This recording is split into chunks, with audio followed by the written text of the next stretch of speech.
La Zona Cero.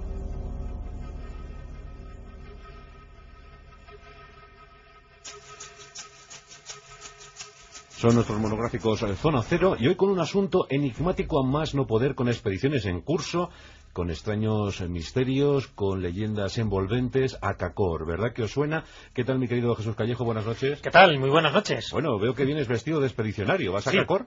Sí, vamos a Acacor y a Cajín, otra ciudad que está también muy relacionada con Acacor. Y bueno, que es el misterio que se genera alrededor de estas ciudades perdidas. En este caso sí tienen nombre, perdidas en Brasil, buscadas reiteradamente y donde hay mucha leyenda, poca certeza, pocos hechos históricos, pero que alguna que otra expedición. Mira qué guapo viene Carlos Canales. Viene vestido de coronel Fawcett, ¿eh? Así sí, de tapioca. Además. Buenas noches, Carlos. Hola, buenas noches. Yo creo que de tapioca más que Fawcett. Pero en fin. Vienes ahí con el camuflaje, ¿eh? Sí, exacto. Está muy bien. Pero realmente existió Acacor o algo parecido. El de Duck Hunter. De patos. ¿Existió Acacor? Qué cosas. Claro, es que... Bueno, creo que no, pero es francamente divertido todo. Así que me parece una de las creaciones literarias de aventuras más divertidas del siglo XX, porque además ha motivado unos descubrimientos fantásticos por parte de investigadores que, por ejemplo, de una sociedad de investigaciones que se autodenomina además Acacor, que han conseguido, movidos por el mito, hacer descubrimientos dentro de lo que es la arqueología real francamente fascinantes. Entonces es como una cosa que yo creo que realmente es una bien elaborada, trabajada y muy currada invención, se ha podido transformar en algo realmente apasionante, porque como todas las leyendas, aunque sean leyendas construidas, han elegido elementos de verdad tan interesantes que para mí, bueno, pues lo sorprendente y lo bonito de Acacor es que es totalmente imposible separar la realidad de la fantasía. Pero si hablamos de Acacor, los oyentes pueden pensar, pues esto es como lo de Agartha y Shambhala, ¿no?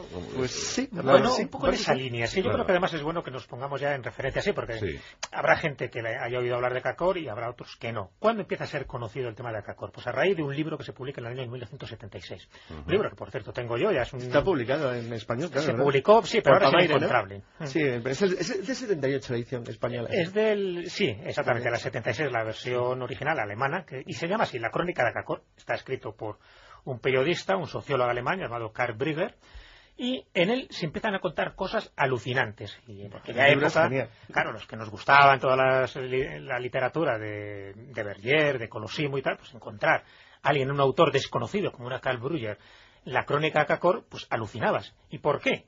Pues que en él se relataba historias fascinantes. Una de ellas es la que comunica, en teoría, un indígena del Amazonas que se hace llamar Tatún Canara, por cierto que todavía vive, no así el autor del libro, después diremos cuál ha sido su fin, pero Tatún Canara, según él, pertenece a la tribu de los Uba Mongulala y dice ser su jefe. Bueno, pues Tatún Canara es el que se pone en contacto, o mejor dicho, Karl Brügger se pone en contacto con Tatún Canara y le cuenta cosas.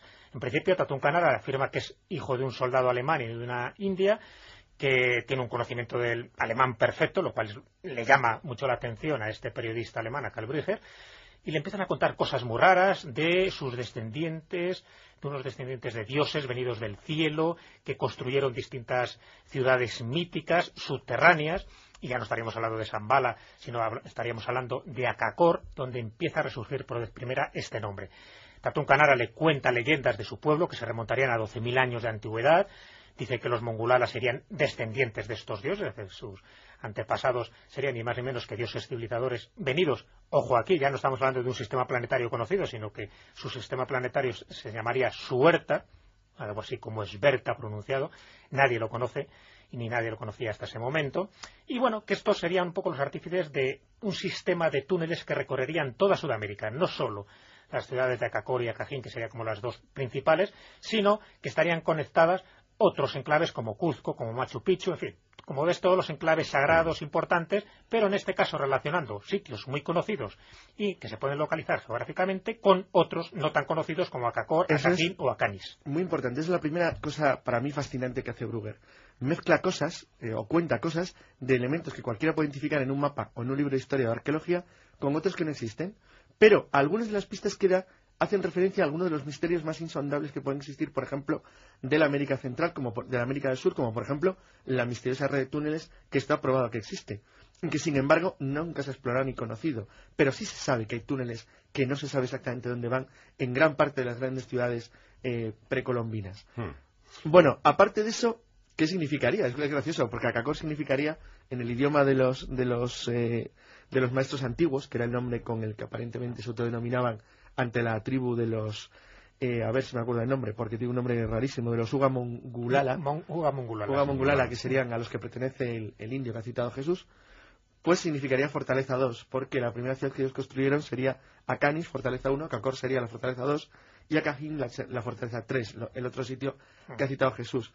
En realidad, estos lugares aparecen citados en la crónica de Acacor como 3 puntos que los humanos no podían visitar porque les estaba vedada la entrada, que serían Salacere, no se dice nada, simplemente que está en las zonas altas del Gran Río, se supone que el Amazonas, Tihuanaco, que esa se identifica porque dice que está sobre el Gran Lago, y Manao, en una llanura elevada del sur que nadie ha conseguido hasta ahora, o ni siquiera ha hecho un intento de intentar asimilar a algo identificable. Pero en todo caso estamos hablando de ciudades subterráneas construidas por dioses, ¿no? Exactamente. Exacto. Todas en torno al año 13.000 antes de Cristo. Sí, exactamente. O sea, ya como ves estamos hablando de unas edades escalofriantes, lo cual llama mucho la atención, pero también es más difícil de comprobar. Pero Tatún Canara afirma una cosa interesante a Karl Brigger, y es que la ciudad de Cajín aún se conservan aparatos técnicos y naves espaciales, naves extraterrestres de estos dioses, y que cerca de estas ciudades subterráneas sí se verían algo muy visible, muy espectacular, como puede ser 3 enormes pirámides a unos 12 kilómetros más o menos de la ciudad de Cajín. Esto es lo que le llama la atención a Karl Brigger. Es decir, vamos a ver, estamos hablando de un indio que me está hablando de un alemán perfecto, un indio que me está hablando de unos dioses que tienen una antigüedad de hace 12.000 o 13.000 años, de ciudades subterráneas, pero ojo, ya me está hablando de que esas ciudades tienen naves extraterrestres que se pueden ver, porque él se ofrece a servirle de guía, y además pirámides que se pueden tocar y fotografiar. Pero lo más sorprendente, Tatún Canara le comenta pues algo que ya a Karl Brigger pues le puso los ojos como platos, y es que los nazis también están implicados en esta historia. Claro. Bueno, es que además hay... Bueno, o sea, si es que lo divertido de las historias, de las crónicas de Acacor es que como es un cuento fantástico... Y el Tatún pero espera, que es mejor, porque vuelve a mezclar de nuevo cosas, fíjate. El Tatún le convence a Brugger que en el año 41 un grupo dirigidos por gente del Partido Nacional Socialista Alemán en Brasil consiguieron alcanzar la ciudad de Caín, y que allí consiguieron ni más ni menos que un platillo volante que consiguieron llevar hasta Alemania y que dio base a las investigaciones de Rieber y de Andreas Epp. Pero es que Andreas Epp, que trabajó para en Chequia, en lo que es Chequia, y que bueno, cuando los alemanes ocuparon, después de la ocupación de los Sudetes y la ocupación de Checoslovaquia, estuvo trabajando para la industria armamentística alemana, aunque la de origen checo, pues es curioso porque es cierto, es decir, Andreas Epp llegó a realizar varios platillos volantes que se basaban en el efecto Coanda, están fotografiados, se conocen bien, eran muy rudimentarios. Y cuando se publicaron los libros de Miet y Rieber sobre sus investigaciones en platillos volantes para Alemania nazi en los años finales, en los años 50, es muy divertido porque uno de ellos hace un ligero comentario acerca de que sí se disponía de cierta tecnología que había que intentar copiar. Bueno, pues a partir de ahí, Brugger llegó a quien le contara la historia de que en realidad se habían llevado un platillo volante poco más o menos que por Amazonas abajo hasta Alemania. Bueno, la cosa es tan divertida que va cruzando una y otra vez historias de este tipo, con lo cual al final es imposible seguir la pista nada porque te vas perdiendo completamente. Lo bueno es que hay quien se ha dedicado a hacerlo de manera sistemática. Si alguien se conecta a la página cacor.com, lo que se encontrará no tiene nada que ver con lo que estamos contando. Se va a encontrar con la página de un grupo arqueológico centralizado en Italia, que ha elegido el nombre de Acacor como elemento mítico, pero que en realidad lo que se dedican es a investigar cuál es la verdadera antigüedad y las verdaderas raíces de las culturas de la América precolombina. Tanto es así que la última expedición que han organizado en el año 2004, ahora están preparando una para 2005, son los que mundialmente presentaron... Lo que queda de 2005. Sí, bueno, ahora partían, allí es verano. Entonces, es una de las cuestiones que planteaban, que comentamos en las noticias hace unos meses, que eran los descubrimientos de este grupo italiano, creo que las dice Adolfo Bruno, referente a la posible existencia de construcciones bajo el fondo del lago Titicaca, incluyendo la consideración clara, el descubrimiento claro de zonas portuarias. Bueno, pues esto en realidad lo había investigado la Sociedad de Investigaciones Arqueológicas Akakor, que han hecho como 4 o 5 expediciones en la zona en la que se supone que, según Brugger, debía encontrarse la ciudad de Acaín. ¿Y cómo es Akakor, Jesús? ¿Qué bellezas encierra? No se sabe todo lo que hay. Estamos hablando ahora de la parte más mítica, ¿no? Pero bueno, estaríamos hablando de una ciudad subterránea, una ciudad muy conectada por túneles, como estamos hablando. De hecho, hay un plano de Akakor que no se ha llegado, claro, porque ya una vez que si se construye bien una historia hay que construirla incluso con planos. Lo pasa con Titor, ¿no? Donde aparecen incluso los planos de su máquina del tiempo. Pues igual aquí. Un plano para incorporarlo al el plano de Akakor aparecería pues su entrada, decía, había un templo, un palacio, estaría también el lugar de los sacerdotes, un arsenal, el lugar donde estaría el pueblo, un palacio de los guardias, la sala del trono, unos corredores de comunicación, una puerta de los dioses. Es decir, todas estas 9 estancias es lo que compondría este plano de Akakor, que, pues eso, que tiene toda la credibilidad que tú le quieras dar, ¿no? Pero bueno, que en definitiva sería un microcosmos dentro de lo que es un mundo subterráneo, pero de una sola ciudad, porque habría otras, ¿no? Esta sería en concreto Akakor, pero estaría Cajín y habría otras cuantas, ¿no? Entonces, bueno, hasta ahí yo creo que es la parte menos interesante, el saber lo que puede haber, haya o no haya aparatos, haya ovnis, haya una tecnología punta. Lo interesante de esta historia es lo que le ocurre a Karl Brugger y cómo entra Erich von Däniken en todo este tinglado, porque Erich von Däniken es el que amplifica todo este tinglado.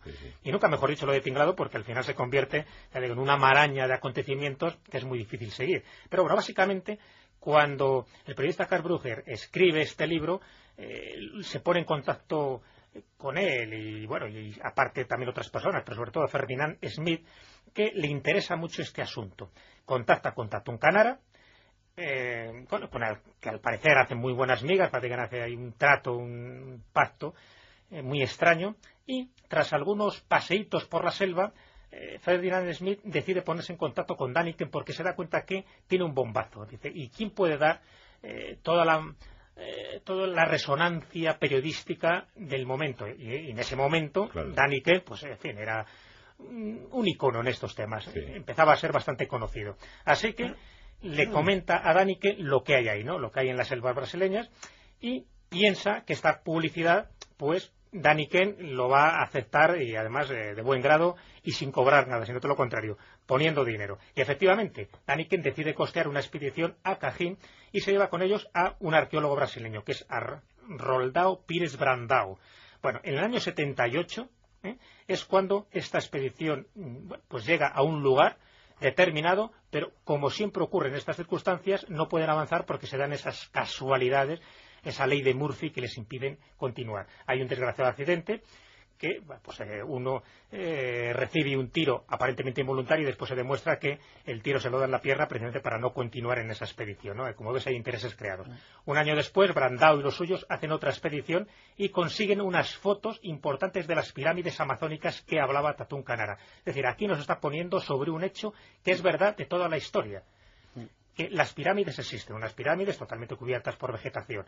Pero, claro, es lo que se piensa, que si esto es cierto, todo lo demás que contó Tatún Canara y Karl Brugger puede ser verdad.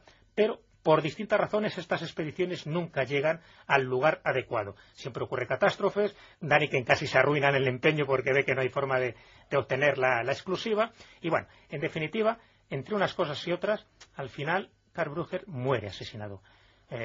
Aparentemente, en el año 84, alguien le dispara, parece que para robarle, pero sin embargo no le quitan nada, y queda en una incertidumbre, en un misterio, la muerte de este periodista. ¿Tiene algo que ver con lo que él contó en este libro? ¿O realmente fue una muerte, en este caso un asesinato accidental, si es que pensamos que hay asesinatos accidentales? Se tapó todo con un velo muy sospechoso de que no se siguieran las investigaciones para saber qué realmente fijaros ocurrió. Que aparte de la extrañísima muerte de Brugger, en la historia de Akakor hay un montón de elementos que luego han sido recogidos por otros investigadores, pues por ejemplo como Sitchin o como Alford. Por ejemplo, la aparición del planeta supuesto de los dioses originarios cada cierto número de años. Esto es una cosa que luego literariamente ha sido muy empleada por parte de otros investigadores porque, por ejemplo, digan lo que digan, tuvo que influir de alguna manera en las teorías de Sitchin. Hay que tener en cuenta que, según la cronología que él publica en el libro original, en el libro que ha citado Jesús, el que está publicado en español en el año 78... Claro, el único libro que hizo, ¿no? Sí, el único. Claro, la llegada... Sí, luego le mataron. La llegada de los dioses ocurriría en torno al año 13.000 a.C. El año 10.481, que es cuando parte el calendario, es digamos el año cero del calendario de los Uala Mongulala, es el año 10.481. Y la primera gran catástrofe ocurriría el año 10.468, es decir, muy en la línea de lo que empieza a ser conocido. ¿Por qué empieza a ser sorprendente alguna de las cosas que salen en la crónica de Kakor? Pues, por ejemplo, por una que les va a encantar a nuestros oyentes. ¿Sabéis cuál es el lugar que eligen para construir la primera ciudad los maestros primordiales? El istmo que une Panamá con México, México con Yucatán. México y Yucatán con Cuba. Ese es el primer punto.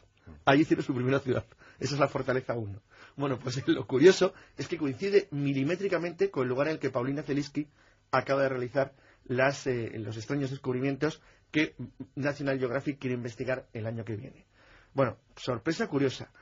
Segundo, como igual que hacen Alford y Sitchin, se supone que el planeta vuelve cada cierto tiempo, se aproxima a la Tierra, que coincide con las llegadas de los dioses a nuestro mundo, ellos vuelven de nuevo, otra vez.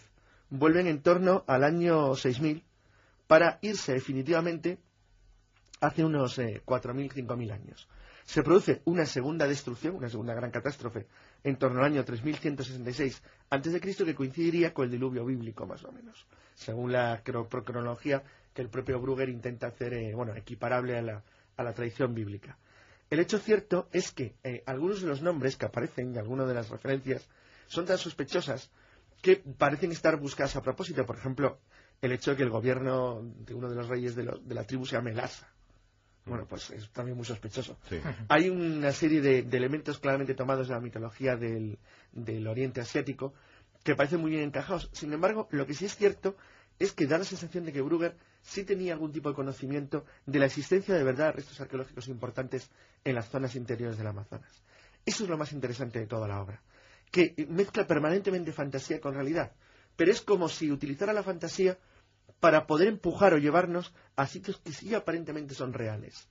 Bueno, esto es lo que es tan fascinante de Kakor y de Akagin, y lo que está haciendo que tantos investigadores actualmente estén interesados en seguir adelante en las exploraciones que se iniciaron a finales de los años 70 y que Brugger no pudo continuar porque le balearon, como se dice habitualmente. En la playa de Ipanema, además. Exacto. Y bueno, pues que ahí queda el misterio y ahí queda la extrañísima historia de Kakor. ¿Y qué fue de Tatún? De Tatún Canara. Bueno, pues efectivamente, para mí es la pieza clave de todo este rompecabezas. Yo, si quieres, incluso me aventuro a darte mi opinión personal. Entonces, se sabe muchos datos a partir del año 76, que es cuando aparece este libro, a partir del año 84, que es cuando muere asesinado Karl Brugger.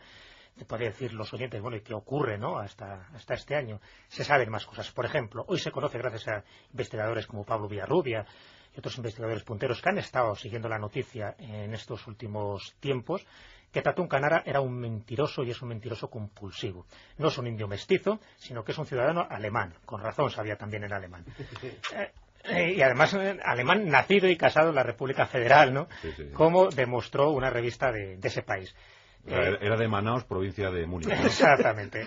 Sí, era un indio sospechosamente blanco. Sí. Además, incluso esa revista, esa publicación alemana, localizó a su exmujer, pagó el viaje al Amazonas para confrontar los datos de los excónyuges, y Tatún Canara pues quedó muy mal porque no pudo resistir un poco el cotejo de datos que le hacía su exmujer, y entonces se sabe que abandonó Alemania en el año 1965, y que desde entonces sí que vivía con los indios Mongulala, pero ni por el forro era el jefe de los Uga Mongulala. En fin, se le pilló una serie de mentiras. Estamos hablando de un pájaro de cuidado. Incluso hay algunos que dicen que él pudo haber asesinado a Karl Brugger. Yo no lo sé, pero sí que es una persona que actualmente sigue haciendo expediciones, que es un guía turístico, sobre todo a grupos alemanes para adentrarse en la selva, hombre, no para localizar a Kakor y Akagin, que ya sería echarle demasiado morro, pero un personaje de cuidado porque siempre ha mentido. Pero esto invalida toda la historia de Kakor. Desde mi punto de vista, no. Yo no sé si se llamará Kakor, Akagin o lo que sea. Pero lo que sí está claro es que muchas leyendas, muchas tradiciones están hablando de ciudades perdidas en las profundidades de la selva amazónica. Ciudades que estarían conectadas por canales subterráneos, ciudades que estarían conectadas con esa probable llegada de los indios de los dioses primordiales hace tiempo. Es decir, todo esto es un conglomerado que forma parte del sustrato popular, de ese folclore en formación que siempre ha estado surgiendo y que incluso fue buscado por Pizarro y por capitanes suyos en busca del dorado con distintos nombres. Entonces, lo que hizo Tatún Canara, siempre con un afán crematístico, es generar todo esto, engañar a Karl Brugger, que se dejó engañar plácidamente, engañar entre otros a Däniken, y siempre que se hacía una expedición había algún acontecimiento que impedían continuar para que no se encontrara la prueba definitiva, que era encontrar las puertas que darían acceso a esas ciudades subterráneas. Lo que sí se encontraban es esas pirámides. Ojo, pirámides que todavía están por explorar, todavía están por desbrozar y saber realmente si estamos hablando de pirámides auténticas y a ver qué antigüedad pueden tener. Pero hay algo de verdad en todo. Este pillastre se apropió de unas leyendas. Eso es. Y las hizo suyas. Y desde mi punto de vista, él parece que estaría implicado, si no directamente, indirectamente, en la muerte de Karl Brugger, porque, y esto, ya digo, no hay forma de comprobarlo, pero Karl Brugger sí se enteró de todos estos tejemanejes y quiso de alguna forma pues sacar a la luz determinados datos, testimonios que le dejaban muy mal parada a Tatún Canara. Mira tú por dónde, al final desaparece este periodista y Tatún Canara sigue ejerciendo de guía turístico a pesar de toda esta leyenda negra que le rodea. Lo único bueno que hay de todo esto es eso, que decir que ahora hay grupos de arqueólogos serios que se han decidido a investigar qué puede haber detrás de las verdaderas leyendas, si es que existe algo. No tanto entre los indios o las tribus actuales, sino, bueno, realmente si existen datos que permitan sacar conclusiones diferentes a las actuales sobre, por ejemplo, las grandes construcciones megalíticas de Tiahuanaco, que es donde ahora mismo se está centrando la búsqueda de manera principal. Bueno, pues qué lástima que la belleza de estas historias, de estas leyendas, quede cubierta por una suerte de tejidos adiposos, ¿verdad? Sí, exactamente, por desgracia es así. Sí, sí, pero bueno. En fin, pues hemos sabido algo más, hemos averiguado algo más sobre Akakor y sobre sus mitos, sus leyendas y sus incertidumbres allá en la selva del Amazonas. Seguro que todavía se encierra un misterio por descubrir. Muchas gracias, Jesús Callejo. Pues para ti te voy a dar toma, una cría de anaconda. Ah, sí, sí. Una cría de anaconda que pulula por allí. Bueno, sí, mira, lo voy a meter en una pecera. Sí, sí. Como esta que han cogido 17 metros. Exactamente. Esta solo tiene 2, pero no te preocupes que crecerá. Bueno, bien, pues yo me iré de la casa. Ya la puedes alimentar bien, ¿eh? Y para ti, Carlos, pues te voy a dar este bastón de mando, que es un bastón de mando muy bajo, ¿eh? Está muy bien, mide 1,20 m. Está muy bien. Con este puedes darle a la anaconda si quieres a la cabeza. Vale.